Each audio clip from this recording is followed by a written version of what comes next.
자, 사람은요, 우리가 본질적으로 종교적 존재다, 혹은 종교적 동물이다라는 심지어 이제 말까지 하지요. 그 이유가 뭘까요? 왜 사람은 종교적 존재라고 얘기할까요? 그것은 모든 피조물 가운데 사람만이 삶에 대해서 이유와 의미를 추구하고, 사람만이 존재와 소유 사이에서 갈등하고, 사람만이 삶과 죽음 앞에서 회의하는 마음을 갖습니다.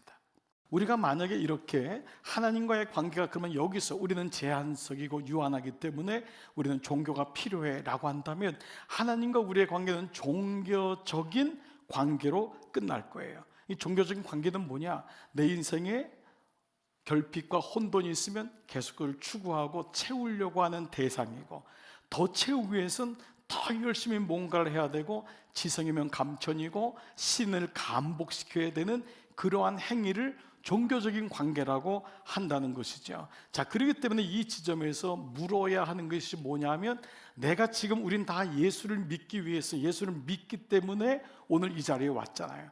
그러면 내가 믿는 예수님과 종교는 어떤 차이가 있는지를 명확히 알지 못한다면 우리는 종교적인 믿음에 머물러 있게 된다는 거죠. 그래서 오늘 설교 제목이, 내가 믿고 있는 것이 종교가 예수가 아니라 종교라면, 조금은 도발적이고 여러분을 건들 수 있지만은 이 부분은 우리 인생 속에서 매 순간 점검해야 될 부분이 바로 이 부분이에요. 특별히 욥기가 이 부분을 다루고 있어요. 자, 그렇다면 이 종교, 예수 믿는 것과 종교의 차이를 다른 말로 하면 신앙과 종교라고 한번 생각해 보자고요. 신앙과 종교의 차이는 뭘까? 무엇보다 먼저 간단하게 말하면, 종교는 사람 중심이 돼요. 내 중심인 거예요. 내가 만드는 거예요. 내가 헛헛하고, 내가 제한성이 있고, 내가 뭔가를 이루기 위해서 신이 필요한 거예요.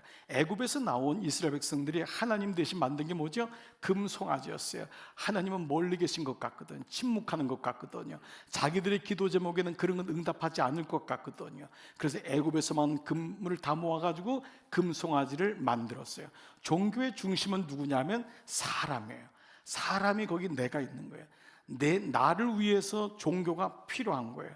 근데 신앙은 거기에 내가 아니라 하나님이 있다고 하는 것을 신앙이라고 해요.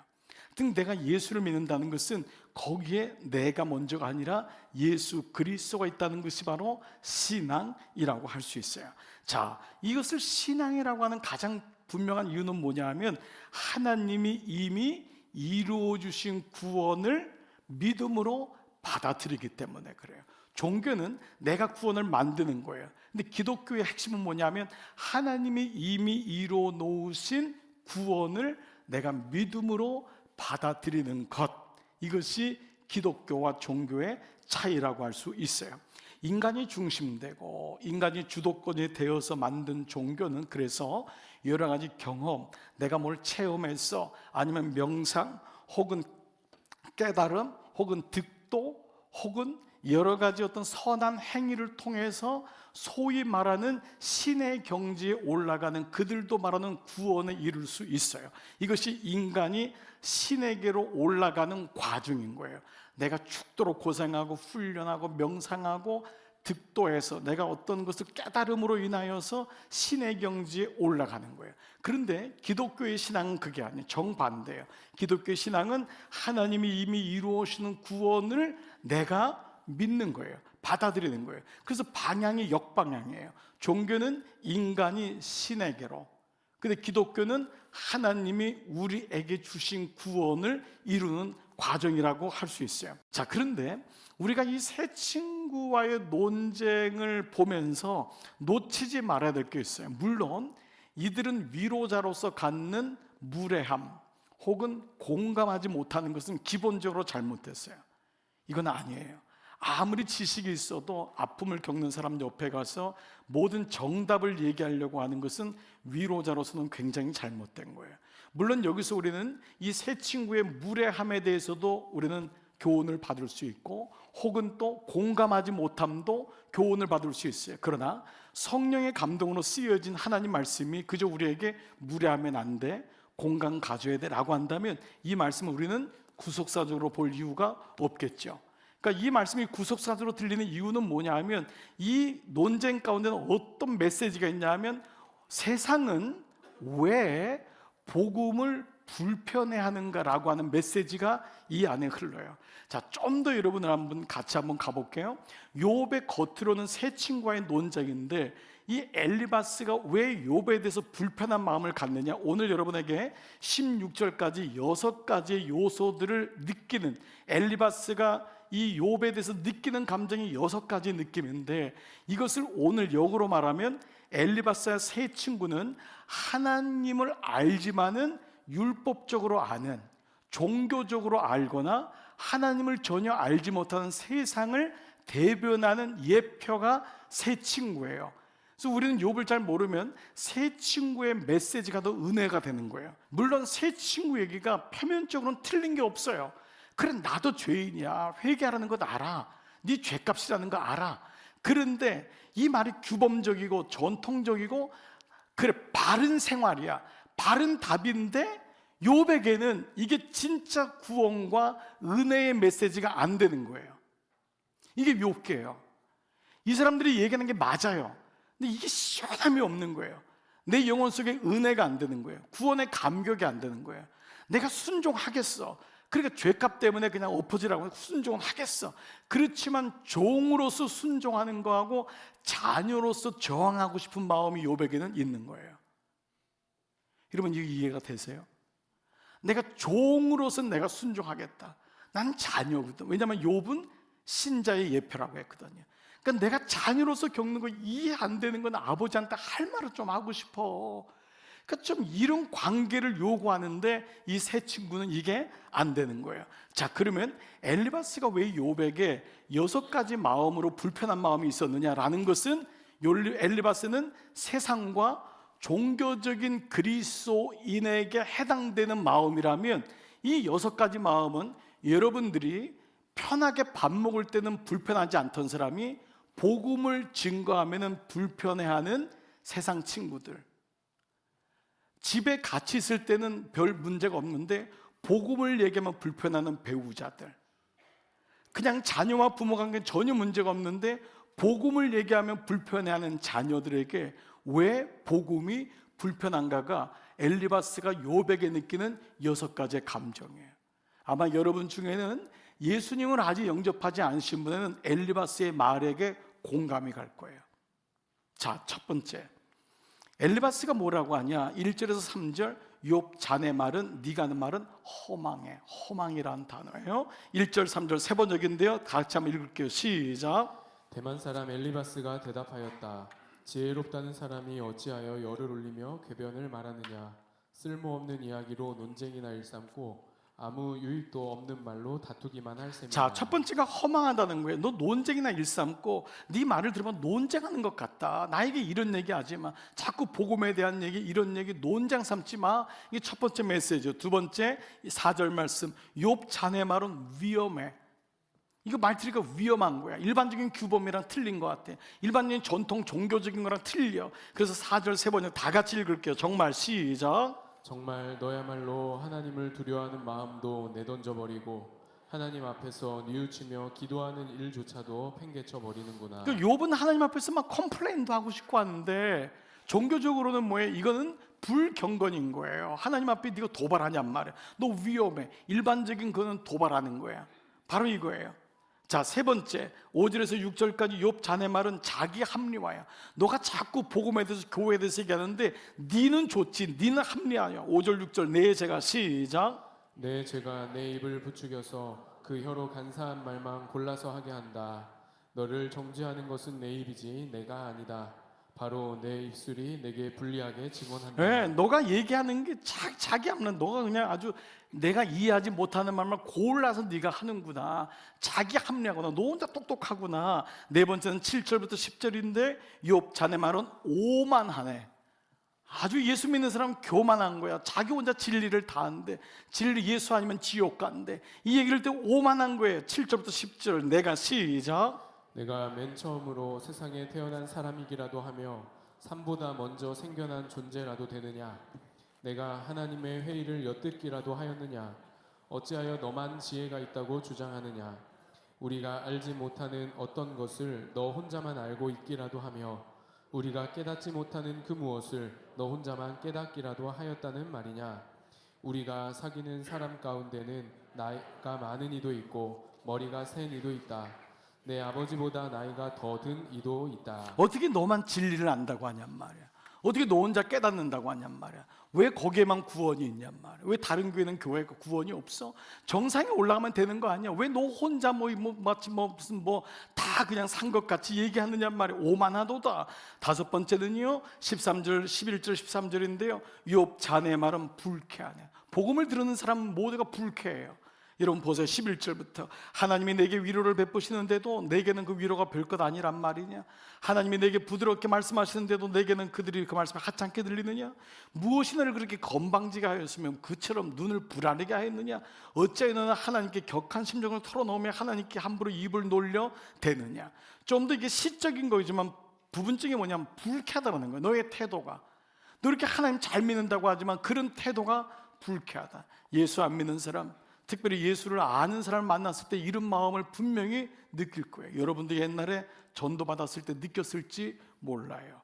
여섯 번째는 14절 16절인데요. 욥 자네 말은 비현실적이야. 무슨 죽으면 끝이지. 비현실적이야. 무슨 땅의 것만 얘기하면 되지. 14절부터 보세요. 인생이 다 같이 시작. 인생이 무엇이기에 깨끗하다고 할 수 있겠으며 여인에게서 태어난 사람이 무엇이기에 의롭다고 할 수 있겠느냐? 바로 그것이다. 하나님은 당신의 천사들마저도 반드시 신뢰할 수 있다고 여기시지 않으신다. 그분 눈에는 푸른 하늘도 깨끗하게만 보이지는 않는다.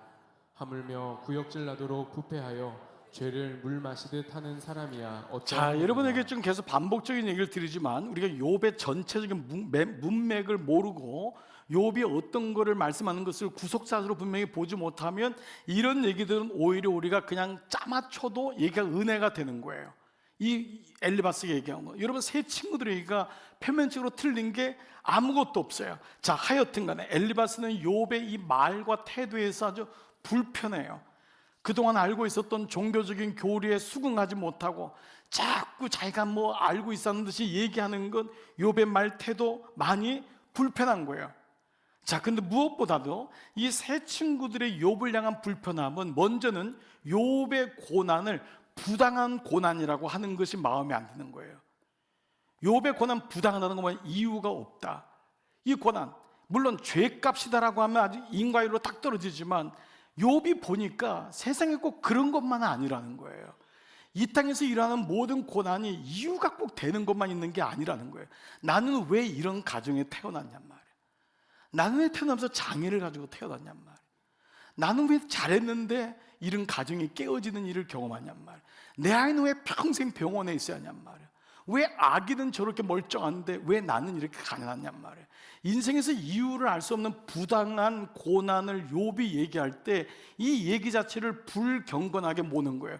하나님 앞에 네가 그런 거 물어봤자 소용없다 라고 하는 메시지. 부당한 고난이 불편해요. 두 번째 불편한 건 뭐냐면 이 세 친구들이 갖는 적대감은 세상이 불편해하는, 즉 세 친구는 뭐라 그랬죠? 종교적인 믿는 사람과 세상을 예표한다 그랬죠. 이 세 친구들의 불편함은 뭐냐면 세상 사람들이 갖는 불편함, 복음에 대한 불편함을 그대로 보여주고 있는 거예요. 바로 은혜라고 하는 부당한 은혜예요. 그래서 욥기의 주제가 뭐냐 하면은 십자가의 지혜라고 하는 특세 때의 전반적인 우리가 주제도 있지만 두 번째 주제는 뭐냐 하면 부당한 고난에서 부당한 은혜애로의 예표가 돼요. 부당한 고난은, 부당이란 말은 이유가 없고 합당하지 않다는 거죠. 이유 없는 고난이 있다. 욥이에요. 욥이 이유 없는 고난이 있다. 이것이 신자의 삶이다. 그런데 부당한 은혜는 뭐냐면 이유 없는 은혜다. 이 이유는 이유 없이 우리에게 은혜를 주신 것이다. 이것이 인과율과 율법주의적인 친구들에게는 이것이 이해가 안 되는 거예요. 뭐라도 한 게 있어야지, 내가 낯짝이 있어야지 구원받는 거지. 어떻게 은혜로만 구원받을 수 있느냐? 이것이 사실은 이 엘리바스의 6가지의 마음 속에 있는 그 마음이에요. 즉 주장이 허망하고 위험하고 자기 합리하고 오만하고 불쾌하고 비현실적인 건 뭐냐면 부당한 은혜에는 뭔가 내가 해야 될 것이 있다고 하는 그것이 안에 있다는 거예요. 즉 이 말은 뭐냐? 종교적인 사람과 세상은 은혜를 통한 구원을 이해하지 못하는 거예요. 내가 뭔가를 해야 되는 거예요. 그리고 세상은 이 은혜를 이해를 못해요. 어떻게 십자가 하나로 구원을 받을 수 있느냐? 어떻게 하나님의 은혜로 구원을 받을 수 있냐? 맹목적이고 오만하고 방자하고 자기 합리하고 위험하고 불쾌하고 비현실적이라는 거예요. 이 은혜에 대한 단어의 반응인 거예요. 말씀을 마칠게요. 기독교 작가이고 사상가인 필립 얀시라는 분이 쓴 책이 있어요. 여러분에게 몇 번 이 책을 한번 말씀을 드린 적이 있는데 그 책 제목이 좀 도발적이에요. 하나님, 당신께 실망했습니다. 이 필립 얀시는 젊은 시절 내내 너무 이 땅을 보면서 불공평한 거예요. 하나님 침묵하는 거예요. 하나님 안 계신 거예요. 그 마음을 가지고 오랫동안 고민했어요. 그러다 그는 욥과 같이 하나님을 만났고 그는 이 하나님 당신께 실망했습니다라는 책에 마침 욥을 묵상하고 연구하는 리차드라고 하는 또 다른 주인공을 통해서 하나님과 자신의 관계를 조명해 나가기 시작해요. 그는 마치 예수를 잘 믿는 사람에게는 불문율 같이 여겨지는 3가지의 질문, 이런 질문하면 예수 잘 못 믿는 건데, 믿음이 없는 건데 라고 했던 3가지 질문을 우리에게 던지면서 우리는 어떠한가? 라는 질문을 하고 있어요. 첫 번째 질문은 하나님은 불공평하시다는 거예요. God is unfair. 이걸 우리에게 역으로 물어요. 하나님은 불공평하신가? 여러분 중에는 오랫동안 교회를 못 나왔거나 교회를 떠나거나 믿음에 대해서 관심이 없었던 분은 하나님은 불공평하시다. He is unfair. God is unfair.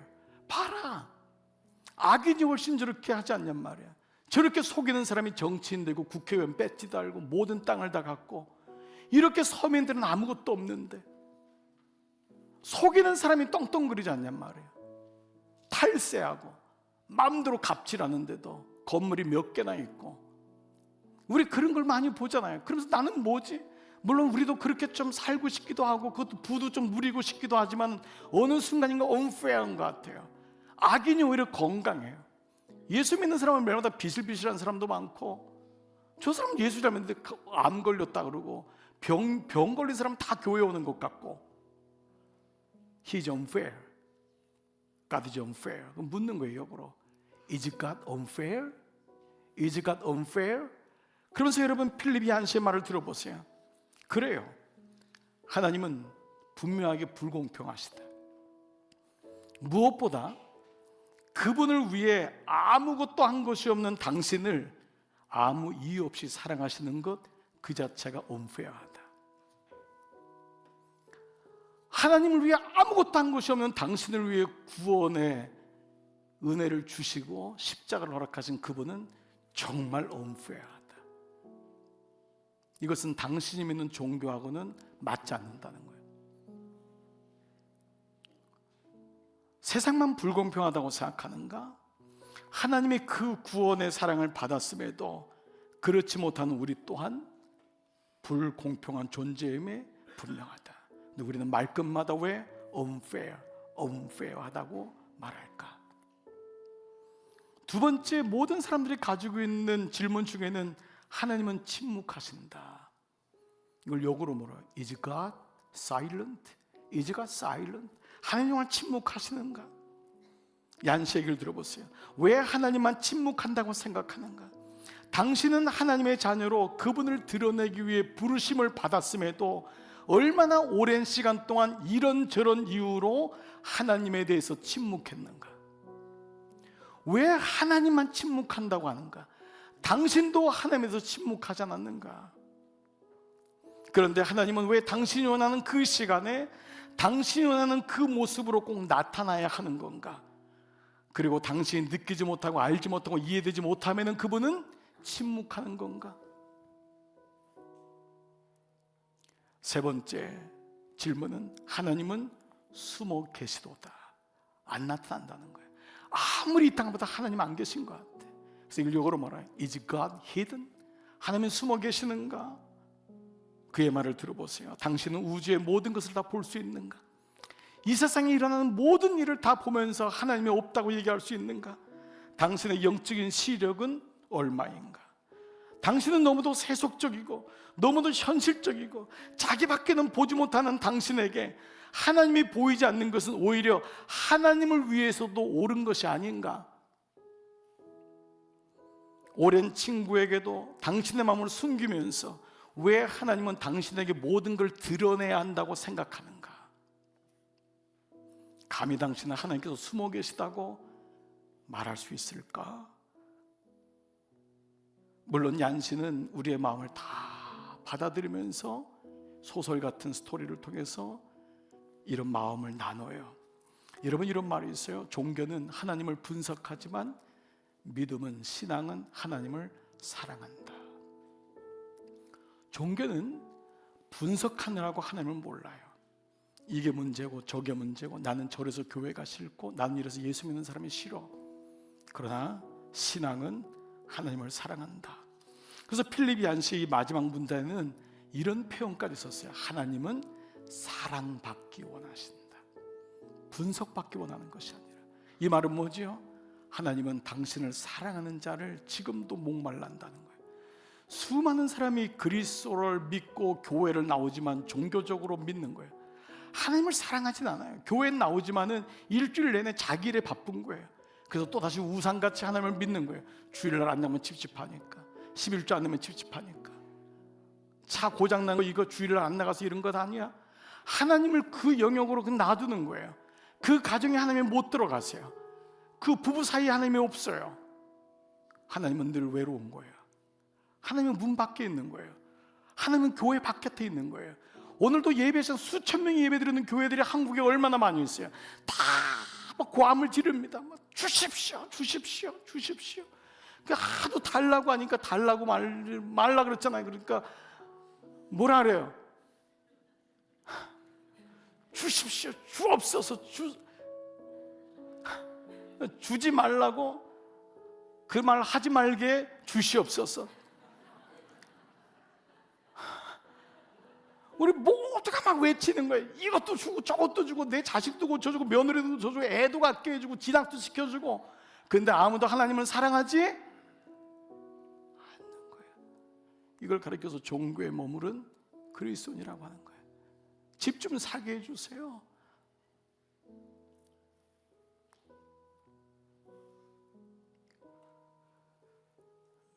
그래서 오늘 말씀 속에 나는 고백하는 거예요. 주님, 나 종교인으로 살고 싶지 않습니다. 내가 예수 믿은 지 얼마인데 아직도 종교인으로 살고 있나요? 난 정말 예수님을 믿고 싶습니다. 이 고백이 오늘 욥의 고백인 거예요. 욥은 너무 힘들지만 세 친구가 이해하지 못할 뿐이에요. 그리고 하나님은 욥의 모든 투정을 다 받으시는 거예요. 왜냐하면 욥은 하나님을 알기 때문에. 물론 욥도 완전하게 모르지요. 그 과정에서 욥도 성장해 나가요. 그렇습니다. 우리는 더 이상 종교인이 아닌 예수를 믿는 believer, 신앙인, 믿는 자인 것입니다. 그래서 지금의 아픔과 고난과 unfair한 이 땅에 살면서 뉴스만 틀면 수없이 쏟아지는 unfair한 거, 하나님 안 계신 것 같아요. 전쟁 나는 저 가자 지역에는 왜 아이들이 저렇게 죽어야 되는 거죠? 북한 땅은 왜 이렇게 저 나쁜 놈들이 3번이 나면서 또 딸까지도 이어서 4대까지 하겠다고 하면서 모든 백성들은 굶주려 죽는데도 왜 하나님 놔두는 거예요? 이런 수없는 질문들이 많은 거예요. 그렇지만 우리는 여전히 그분을 바라보는 거예요. 왜냐하면 이것이 하나님과의 관계 속에 우리에게 주어진 또 다른 믿음의 영역이고 과정이에요. 욥은 한순간에 멈춰지질 않아요. 욥이 긴 이유는 우리에게 고민을 요청하세요. 믿음의 요청을 하시는 거예요. 고민해라. 기계적으로 난 예수 믿고 천국 간다가 아니고 이 고난 속에서 나는 믿음을 지킬 수 있느냐를 묻는 거예요. 이 욥이 4장에서 끝나면 얼마나 좋아요. 42장까지 우리에게 묻는 거예요. 이래도 나를 믿을 수 있니? 이게 신앙인 거예요. 종교는 내가 싫으면 끝내는 거예요. 그런데 믿음은 사랑하기 때문에 끝낼 수 없어요. 이것이 바로 예수님과의 사랑이에요. 이 사랑이 여러분 가운데 다시 일어나기를 주의 이름으로 축복합니다.